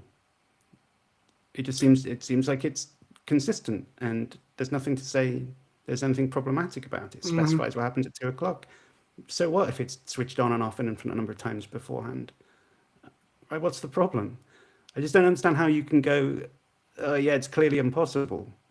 Well, the reason there, I'm not sure exactly what you have in mind, but the reason is because if you have a situation where the lamp is on right now, and why is it on? Because it was off. Right? Yes. The antecedent state was off. Then you're going to have to say, well, okay, that's fine. If the lamp is on, you start with the on. Obviously, when you get to 2 minutes, we can do it. You can take a lamp and do it. It's going to be on or off. But the point is, the problem, you get into a problem when you're willing to speculate that there is an infinity of these positions, on and off and on and off and on, and then you're gonna have to think, but wait a minute, but then is because you can ask the question in reverse. You can ask, but wait a minute, but what's the lamp at the beginning? Is it on or off? Where if you have an infinity of temporal sequences, there's no answer to that either. We're not specifying that either. What you're saying now is, I think, this way to understand the story of Thompson's lamp, which is you start it on at 1, off at 1/2 blah blah blah, quicker and quicker, and then you say that whatever state it's in at 2 o'clock, if it's on, that means the immediately preceding state was off, and if it's off, that means the immediately preceding state was on, right? But now seems right. Well, but but it's different to my story, right? Because in my story, it isn't on because the immediately preceding state was off. So it's different to my story. You've added a new bit to the story, which is different to how I did it. Okay. But the addition that you've made is logic. Now there's just logical impossibility because there is no immediately preceding state. So it couldn't be both the Thompson's lamp frequency and this bit where you say the state that it's in at 2 o'clock must be if it's on, that must mean the immediately preceding state is off. You can't have both of those two together. That's just logically inconsistent because there is no preceding state. So that's off the table. I agree with you because, but isn't that infinity. Alex? Isn't that the intended the intended purpose of Thompson's lamp? The way it's being conceived. But you're saying that the thing that you do is rule out infinity. But the problem is the combination of the infinite sequence and this addition where you say that the end state, the state at 2 o'clock, is a consequence of the immediately preceding state. If you don't have both of those, then you don't have a problem. But so you can't just blame infinity. You've got infinity combined with something else that's causing a logical contradiction. So I agree you can't have both of those, right? So look, if A and B, the conjunction A and B, if that's impossible, let's say we agree that that's impossible, are you allowed to derive that A is impossible? Do you think that's a logical inference that you can make? No, but that's what you just did. I'm saying that like Thompson's lamp story conjoined with this other additional fact, which is the state that it's in at 2 o'clock is a result of the immediately preceding one. How would you suggest A that? And B, right? But then those how two would you together are suggest impossible, and you can't derive that A is impossible just because the conjunction is. So that's a fallacy. You're inferring from an impossible conjunction the impossibility of one of the conjuncts.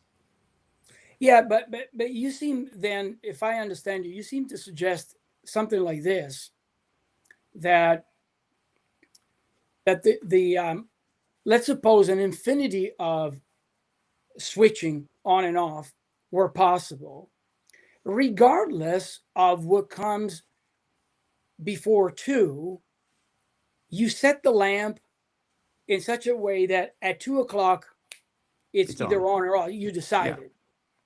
Yeah. Okay, but that's not the same.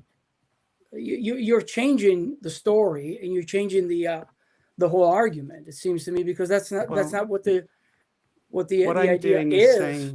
But what I'm doing is showing that you're there's just a cheating. story. Essentially, you're just cheating. You're just saying. Well, you're saying this. Look, magically there is an infinity of on and off and on and off and on and off, and then here, right here, I don't know what's going on here. It's there's a cloud over here, and then magically the lamp is on. I don't know why it's magical. I could have a timer. I could do it on my phone. So when my phone I know, but what happens before? Yeah, but what happens right before then? Well, but there is no right before 2 o'clock on this story. That's the point. That's the point of the story. But that only matters if you say that the state of the lamp at 2 o'clock has to be determined by the immediately preceding state. I mean, what, doesn't it? Well, no, not on my story. It's decided by my alarm going off. Okay, but you're that's fine.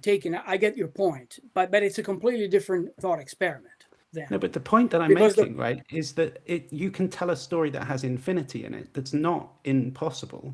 The same Thompson's lamp. Yeah. Okay. Right? All right. So, like I said, if you're conjoining A and B and you show that the conjunction is impossible, that doesn't mean you get to detach A on its own and say that that's impossible. Yeah. Because I'll show you like A and C is not impossible, right? So it just seems to me, there you go. There goes Thompson's lamp. It's just the argument's now done. All right. So then, I don't know if I should ask the question now, but then your version of Thompson's lamp. Okay, let's extrapolate that thought and apply it to reality. Again, assuming that you go with my story of presentism, right? How would that work out? Because it seems that in reality, this is my point. It seems that in reality, that's the way it works. The way it works the way that I conceive the lamp, the story of the lamp, namely that. Sorry, I have to charge my computer, or I'm going to die. I didn't realize that I was low on battery. So, because in reality, that is the case, namely that today comes because there's a yesterday, and yesterday came because there was a day before and a day before. That's the way it works. So now, if we apply your story, your version of the story of the lamp to the universe, how would that work? Well, look, if you think on Thompson's lamp, the premise is that you can divide time as much as you like, right? Infinitely divisible. So we're assuming that time is continuous, not discrete, like with little bits in it or whatever, but continuous. Yeah. So in reality, I suppose, if the thought is that like at any point in time, let's say there's a point event at an infinitesimal moment in time, right? This whatever's going on at that time can't be, on pain of logical contradiction, a consequence of the thing that happened immediately before that. Because on this view, there is nothing immediately before. There's no such thing as immediately before, because time is continuous. For any 2 points, there's a point between that one. So it would just, I don't know how it works, but it can't be. All I'm saying is there's a logical contradiction in supposing continuity and a condition that imposes discreteness, right? That this thing is the way it is because of the immediately preceding thing, because there is no immediately preceding thing. That's just a contradiction, just a logical contradiction. So if you think there aren't no logical contradictions, then great. So whatever reality is like, it's not like that. I mean, shouldn't be even controversial. It's just logic. It's not about metaphysics. Yeah, but there is a preceding moment in reality. Okay, so then it's not like Thompson's lamp, so that you can't cut time up and up ever more finely then, because that's to say that time is continuous. If you think there really is an immediately preceding time, then time is not continuous. But you can't have both of them at the same time. Otherwise, that's just inconsistent. Well, but that's exactly my point. That's what I'm arguing. That with the lamp and with the universe, right? Starting with the lamp. With the lamp, it is the case that if the lamp is on right now, it must be that it was off before. Immediately before? Well, obviously, if you want to put it immediately before or before, if I turn on the lamp right now in my room, I turn it on and it's off right now. And it's going to be on next. So and the that's preceding the way, state. that's the order. That's the order. You can't. Okay. If there's one preceding state of the lamp, whether it's off or on, then you can specify now what it's going to be. In the Thompson's lamp case, there is no preceding state. That's not a thing. So you can't, if that's the conjunction of those two conditions is inconsistent. But in your version of the story, there's no preceding moment. Right, but I'm not saying, right, so we've got condition A, but I'm not including condition B, because the state of the lamp at 2 o'clock is not dependent on the immediately prior state.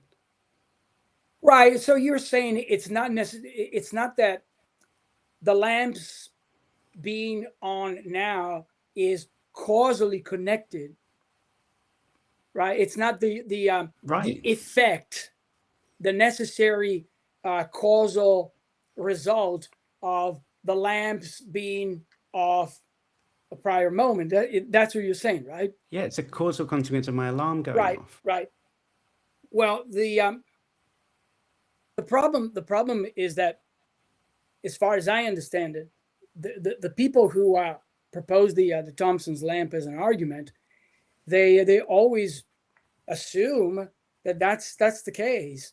That if the lamp is Sure they on do, now, there's got to be a prior state. You can't get around that. Even if it's not causally related, it is temporally prior, and you cannot change the Well, history of the past. And so obviously, you cannot just say, look, I don't know what's going on here, on or off. We're not sure. It's a nebula, but then I'm sure that there is a state, and that's on or off, and we can preset it in our experiment. It doesn't seem to work that way, and in reality, it doesn't seem to work that way because 2026 is here, and it came after 2025, whether you like it or not. And if the way that we have arrived at the present moment in 2026 is by going through a chain of events, it doesn't seem possible that this chain of events stretches literally forever. And that's the best that I can get from the lamp, and that's why I think the lamp is a good illustration of that it's not possible to have an infinity of moments. all right. Well, I mean, I feel like we've both made our case, and I'm not sure. I feel like I'd be repeating myself again. I mean, I just think Yeah, this yeah, combination of two conditions, and that's what's impossible, and what yeah. people do who think Thompson's lamp and this type of thing work, they discover something is impossible, and then they blame infinity, and that's where I think they're going wrong, because actually it's just a Yeah. combination of But this let me, infinite sequence and something else. So it's a but Alex, combination of. if you don't mind, let me just ask you, for the fun of it, do you? I mean, off the records, let's turn off the cameras. Do you really, in your mind, in your philosophical mind, do you really give any currency to this idea that the universe could be an infinity of prior moments? Do you really think it's a possibility? Yeah, I think it's. I mean, we're talking about possibility in a broad sense. I mean, yeah, sure. I don't see. So here's a reason why you might think that it's the case. You might say everything that begins to exist is made out of something that already existed. Mm-hmm. Right? This is where we started the conversation. Right? Yep. So this bottle of beer was made out of, the glass was formed out of, I don't know, other stuff.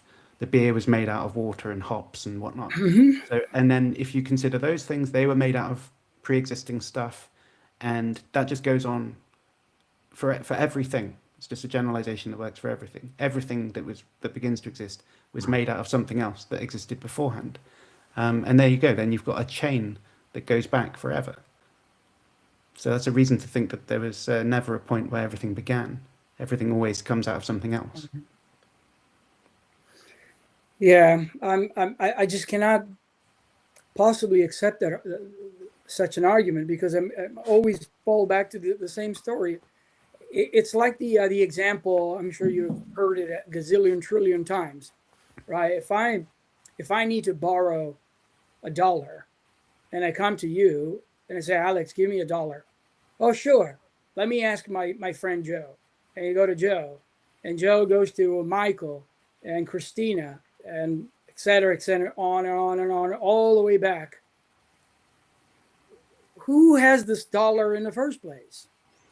Okay. Then it would be impossible for me to have $1. If you suppose that there is an infinity, there are an infinity of people, and each one asks to borrow $1 from the previous one, but who has the dollar in the first place? There must be the buck must stop at some point. Let me tell the story differently. I give you $1. I get the dollar from Joe. Joe gets the dollar from Susie. Susie gets the dollar from Dave, and that chain just goes on forever. What's the problem? Well, the problem is that who has the first dollar? There is no Where is first that dollar. dollar coming from? The To beginningless say sequence. it comes from nowhere is Well, just, I'm not it saying it always comes has from nowhere. existed. For each Where does it come time, from? well, for each person, they got it from somebody else. It doesn't begin to exist at any time. The way you told the story is we start off with you not having a dollar and me not having a dollar. So there's a beginning of this Yeah. sequence. And then it ascends upwards, like counting up from one towards infinity. That type of sequence doesn't have an end, right? You're right about that. But the right way to think about this sequence is one that does have an end in today. It just doesn't have a beginning, right? So we Yeah, just talk about it the other way around. that's And what I don't that's what's see. I wrong with don't that see argument. why you clearly agree with me that so what we're talking about here now is the idea of traversing an infinity, although we're talking about borrowing money. You agree it's the same idea, right? So you agree with me that if I start now, I will never get to infinity, Sure. right? Now, I was reluctant. I was reluctant to use the example that I use in my paper because I read some comments. They didn't like my examples. I don't know why, but in my example, I have a staircase where you walk up the stairs. You will never get to infinity. It's obvious, right? But then I don't see why if you will never be able to traverse infinity going in one direction, why should it be possible the other direction? I mean, after all, if you reverse the staircase and you suppose that there's a person at the end of the staircase saying to you, it was hard, but I made it. I walked down from infinity.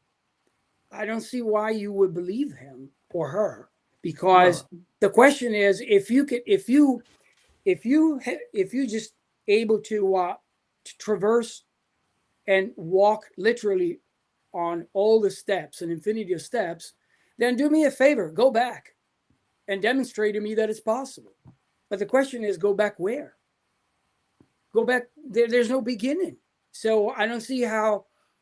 Now, if you want to turn it into the back to the dollar example, if there's no beginning dollar, I don't see how I have a dollar from an infinity of prior persons who bequeath a dollar from the previous one. It's just it seems to me impossible. There's no starting point. There's no end. yeah. If you have a starting point, then you have an end.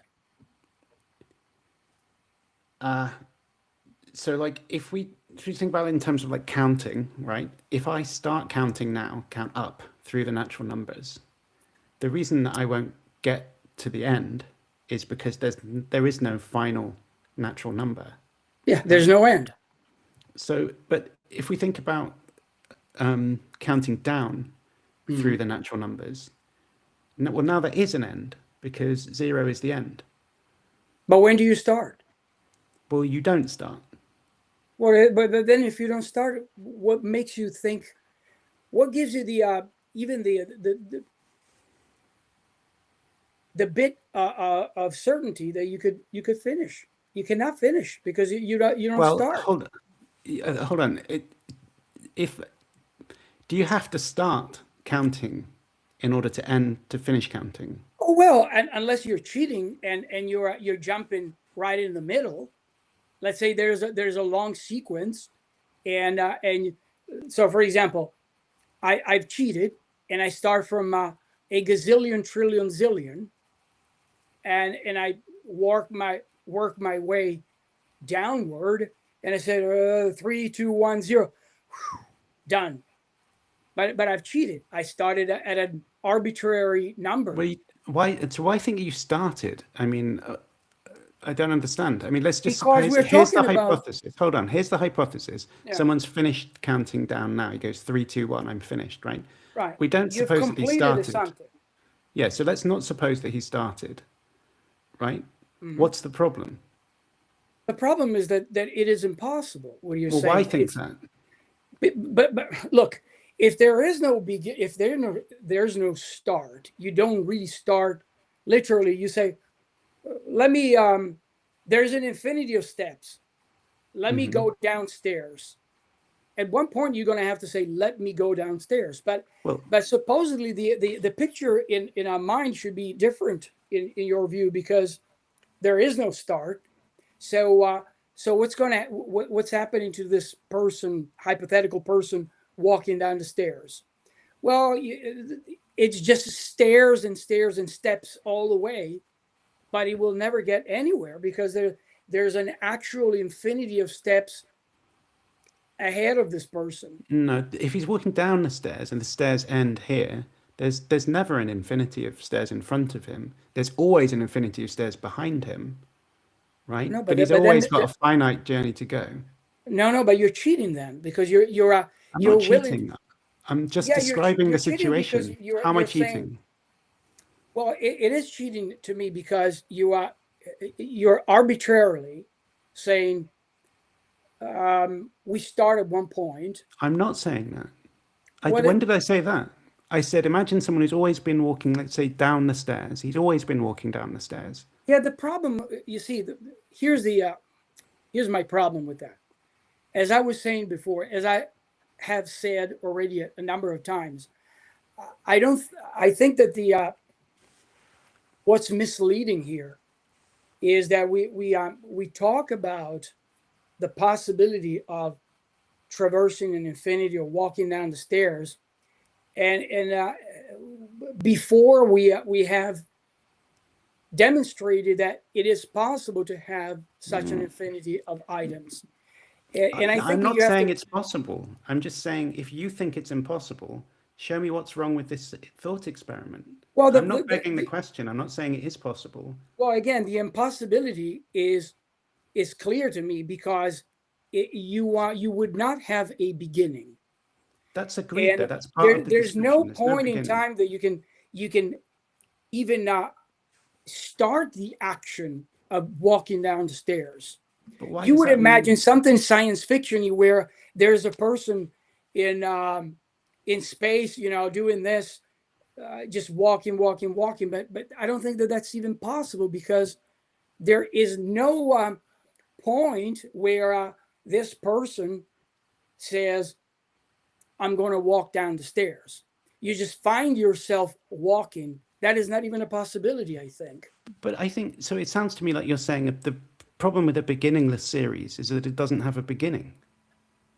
But why should I think that a beginningless series has to have a beginning? No, that's not what I'm saying.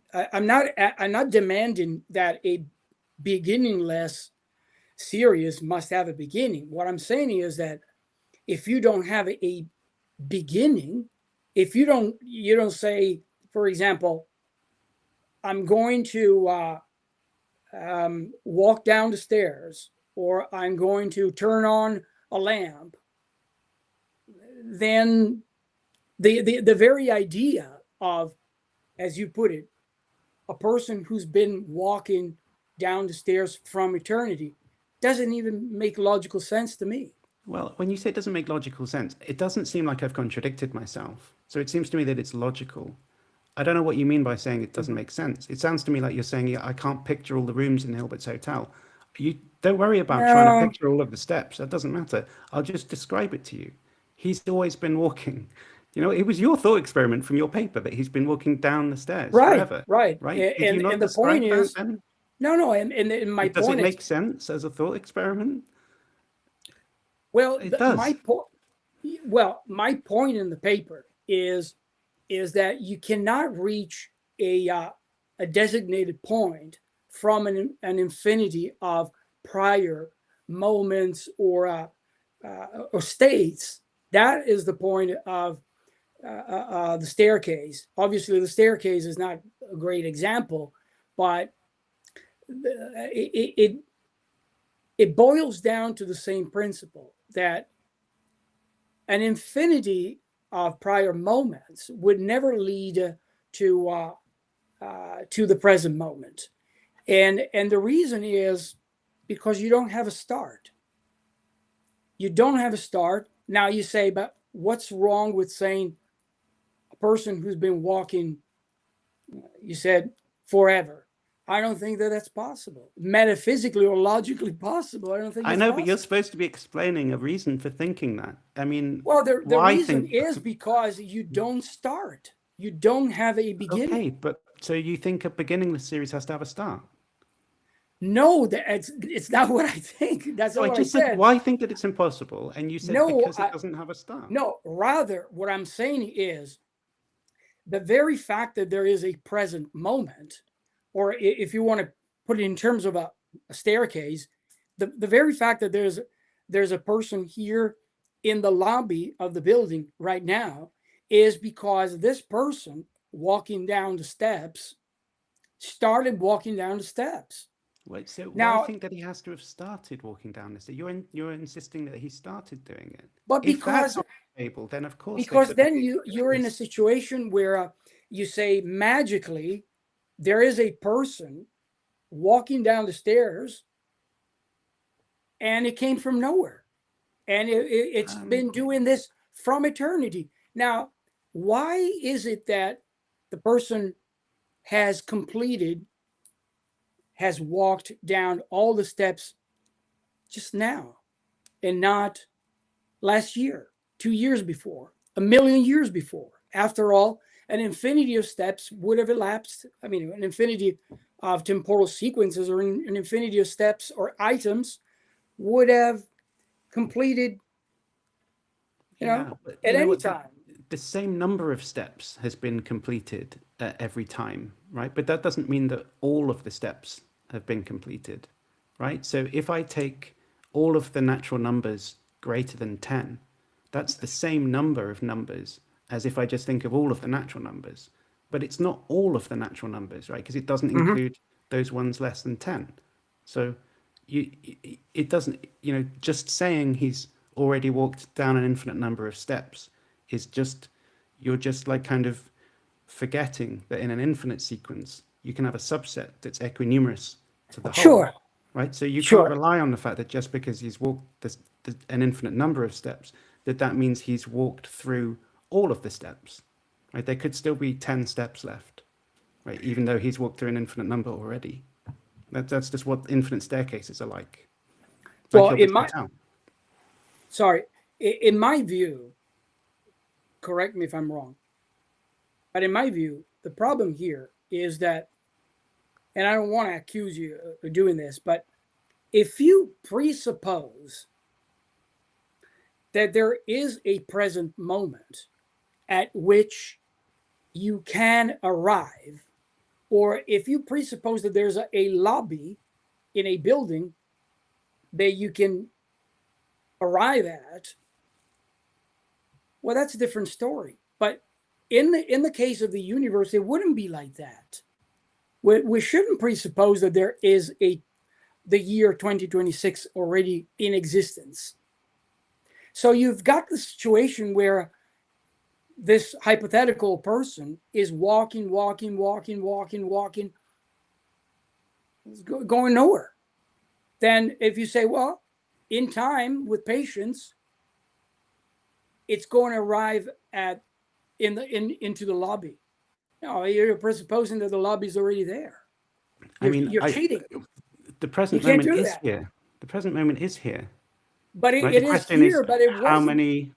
But it hasn't been here from eternity. It has arrived here from a previous moment, and that previous moment from the previous moment, and the antecedent moment, and so on.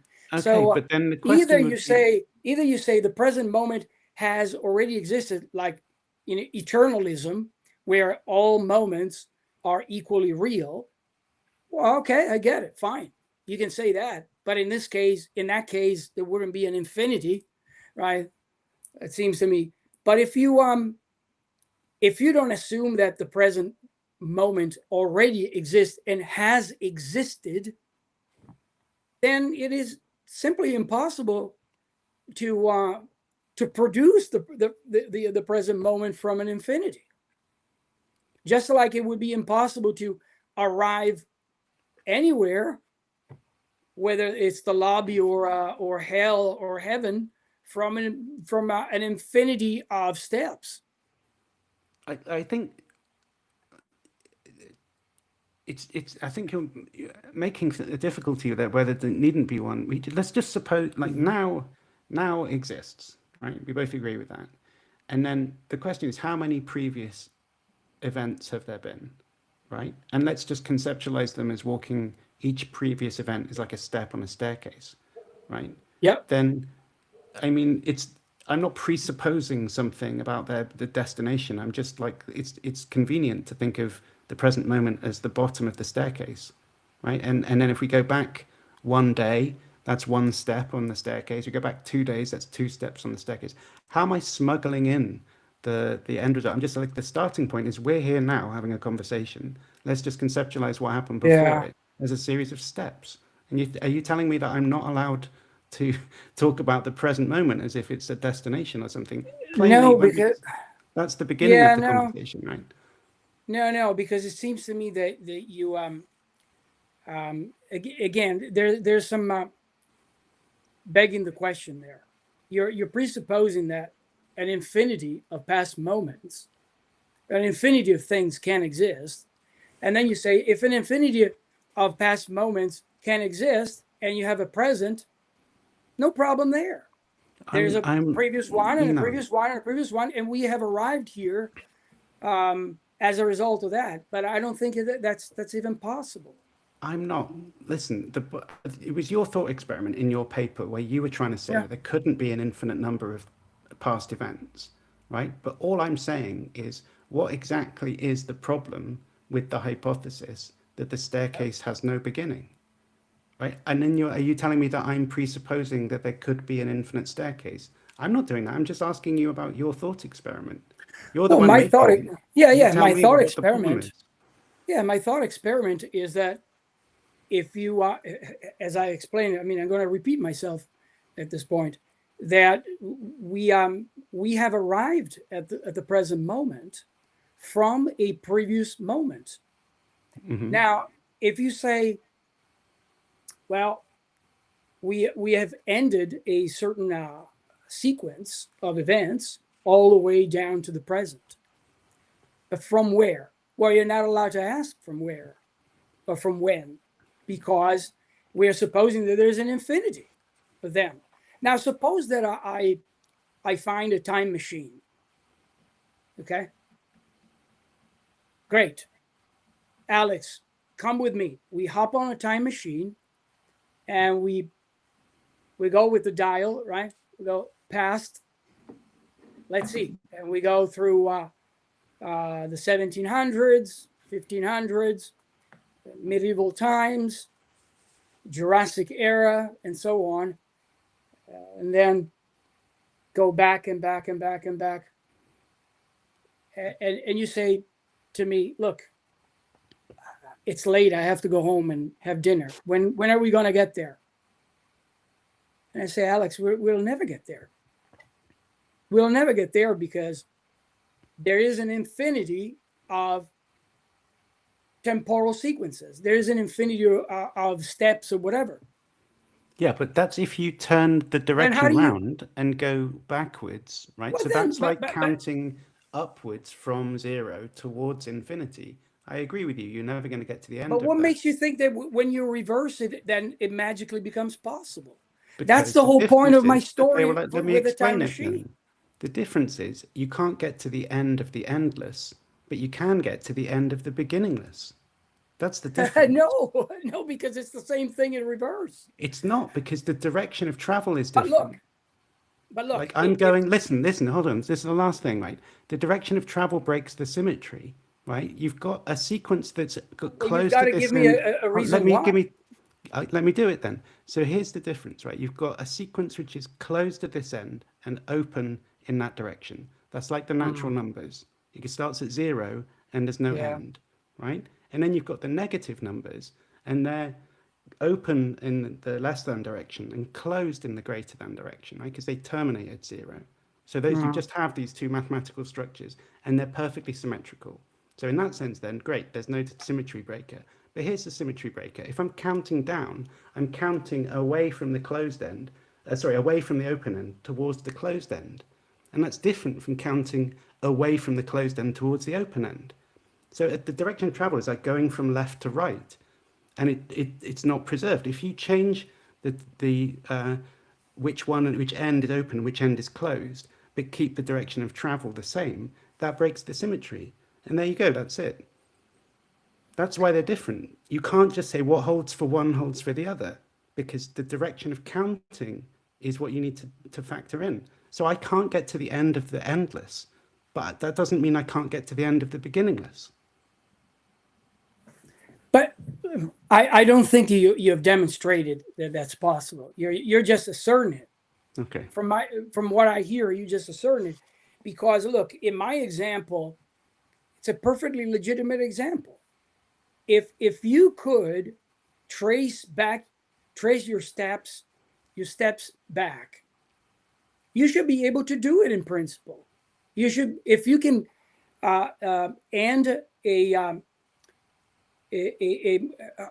what way you put it? You said you can finish you can get to the end of the beginningless. You can get to the end of the beginningless. Well, then you should be able to retrace your steps in principle. Doing that means if you had that a time would be machine, like getting to the end of the endless, and you can't. No, do that. but it's the same thing. It's the same thing. The directions doesn't change anything metaphysically or logically. Look, if we're going in a time machine backwards in time towards the earliest point, we're going from the later to the earlier, right? There is no terminus there. There's no earliest, right? That's why, because now you've switched it around. It's like trying to get to the end of the endless, or it's like trying to get to the beginning of the beginningless. You can't do that, but you can get to the end of the beginningless, even if you can't get to the beginning of the beginningless. I don't see why you don't see that it's the same thing. Suppose that I don't see why you don't see that it's a different thing. Well, anyway, listen, I can't keep talking all night. My wife's texting me, and I think ladies and gentlemen, this is philosophy for you. Okay, well, look, I do need to call it a day, because I'll get in trouble if I keep talking. Last thought. Suppose that for every let's call it, instead of temporal sequences or moments, let's say years. Okay, let's arbitrarily divide the universe, reality, into years. Okay, suppose that for every year that passes, there is a notch, there's a post, a signpost. Okay, there's a signpost that is created. This is 2026. This is 24, etc. Right. Now you're supposing from an infinity, from an infinite past, you go all the way back, and you can arrive at 2026 easily. Fine. Now I'm saying to you, take a time machine and let's go back. Suppose that those time posts remain somewhere in the universe. You go back in the time machine, you should be able to touch them all, to see them all. But you wouldn't be able to do it. Why? Because you will be traveling forever and ever and ever and never get to the end. And if you can't do it one way, you cannot do it the other way. That's, to me, is as good as it gets. Okay, well, I was letting you have the last word, so I'll hold my tongue, because we'll just keep talking otherwise. And like I said, I need to go. Right. So happy for you to have I know. the I'm last sorry for talking so long. I know it's late for you. You got to go to bed. Well, it's more something I'm going to keep my wife up by my talking too loud, so I don't want to get in trouble. Otherwise, I'd keep talking. But it's been very nice to talk to you, and thank you very much for coming on. And I guess people who are watching can like and subscribe to the channel if they want to, and we'll see you in the next video. So I'm going to stop the stream, but just stay on for a moment after I do that, if that's okay. Thanks. All right. Thanks very much, everybody.